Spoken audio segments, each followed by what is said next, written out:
Treneris, sveikinimai su debiutinė pergalė, bet pergalė nebuvo tokia lengva. Ir kas lėmė ir kaip pagrindinės priežastis, kokias matot? Tai lėmė kovingumas, kovėmės iki paskutinės sekundės, o šiaip labai džiaugiuosi tą pergalę. Labai įdomios rungtynės turėjo būti žiūrovams, treneriams sunkoka buvo, paprakaituoti reikėjo, bet tikrai labai džiaugiuosi. Rungtynių pradžioj tas šaltas dušas buvo 0-10, paskui buvot pasyvi ir vėl į dviženklių skirtumų Aistas pabėgo. Ar vertė keisti kažkiek rungtynių pasiruošimo planus? Nu, matot, ko gero čia įtakojo, kad rungtynės labai ankstyvos. 1 valandą paprastai mergina žaidžia vakare. Tai kol prabudom, tai gerai, kad dar prabudom pabaigoje. Šiaip tie planai, aišku, keitėsi 10 kartų iš tikrųjų per tokias rungtynės.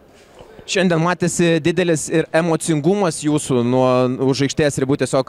Ar visada taip emocingai stengiatės įeiti rungtynės, ar šiandien rungtynių planas diktavo?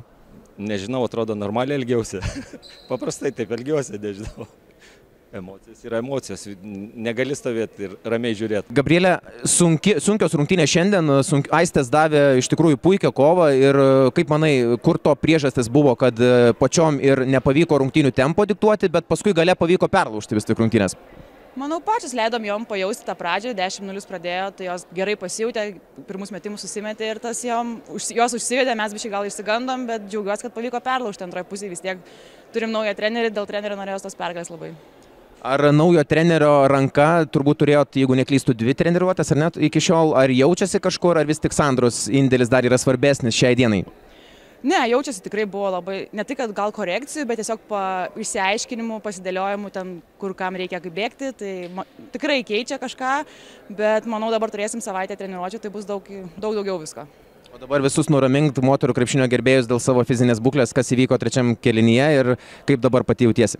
Tiesiog persisukau per nugarą, visas stuburas sutraškėjo, tai išsigandau pati iš pradžių, bet dabar maudžia, žiūrėsim, kaip ryte atsikelsiu. Treneriai, iš pirmo žvilgsnio puikios rungtynės ir visiškai kitokios negu buvo šią savaitę prieš Daugpilio universitetą, bet pergalės iškovoti nepavyko. Ką pavyko pakeisti ir ko pritrūko pergaliai? Visų pirma, tai aš pasveikinu, norėčiau varžovę su pergalėm, tikrai gerai kovėsi, gerą spaudimą mums davė, tai mums pasimti reikia pamokas. Pritrūko truputį galbūt sėkmės ir nedaugiau galvoju, tikrai merginos gerai kovėsi, sveikinu jas ir ačiū joms už tokią kovą. Paskutinės porą atakų ketvirtam ketvirtį turbūt tikrai netokios, kokių tikėjotės. Kas ten įvyko, dėl ko tie pamesti kamuoliai buvo iš žaidėjų? Paprasčiausiai klaidas padarėm ir viskas. Ir aš tikrai nenoriu ten kaltinti čia ant galo tų keletos klaidų žmonių, nes paprasčiausiai tikrai stengiasi, merginos viską padarė. Dar naudodamasis progą norėčiau pasveikinti Eveliną su gimtadieniu.